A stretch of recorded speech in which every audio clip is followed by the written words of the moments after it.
সিলেটে আশঙ্কাজনক হারে বাড়ছে বিবাহ বিচ্ছেদের ঘটনা।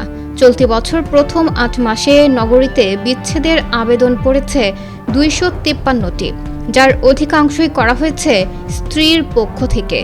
২৫৩টির মধ্যে ১৩৯টি বিবাহ বিচ্ছেদের আবেদনই নারীর। শুধু সিলেট জেলায় গত ৮ মাসে তালাক হয়েছে ২,১৩৯টি। সেক্ষেত্রেও এগিয়ে নারীরাই। সংশ্লিষ্টরা বলছেন, এত বেশি বিবাহ বিচ্ছেদের নেপথ্যে রয়েছে পরকীয়ার মতো অবৈধ সম্পর্ক। ডিজিটাল যুগে সামাজিক যোগাযোগ মাধ্যমে প্রেমের সম্পর্ক গড়ে নিজেদের সিদ্ধান্তে বিয়ে করছেন তরুণ তরুণীরা। পরিবার শেষ পর্যন্ত সম্মতি দিলেও কোনো কিছুর দায়ভার নিচ্ছে না।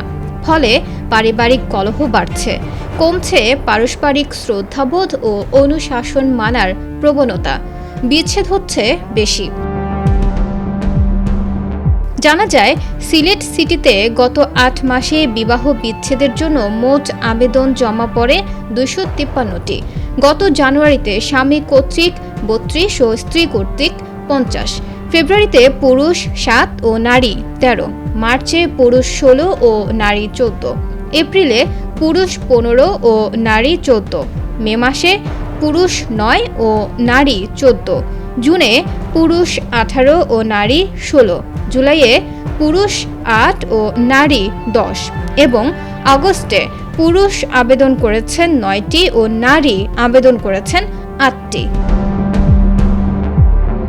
জানুয়ারি থেকে আগস্ট পর্যন্ত সিলেট সিটি কর্পোরেশন বিবাহ বিচ্ছেদ কার্যকর করেছে ৫২টি। জেলা বিবাহ রেজিস্ট্রার অফিস সূত্রে জানা যায়, ২০২৩ সালের ১ জুলাই থেকে ২০২৪ সালের ৩০ জুন পর্যন্ত মোট বিবাহ নিবন্ধনের সংখ্যা ২০,৯২৩টি। বিপরীতে তালাকের সংখ্যা ২,১৩৯টি। সংশ্লিষ্টরা বলছেন, বর্তমান যুগে ছেলেমেয়েরা একে অন্যের উপর ভরসা করেন না, সবাই নিজেদের স্বাধীনতা চান। উচ্চবিত্ত পরিবারের সদস্যরা মনে করেন নিজেদের অঢেল অর্থ সম্পদ আছে, বিচ্ছেদ হলে সমস্যা নেই।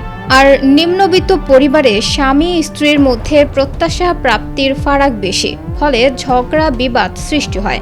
আবার মধ্যবিত্ত পরিবারের সদস্যরা লোক লজ্জায় ঘর ভাঙতে রাজি নন।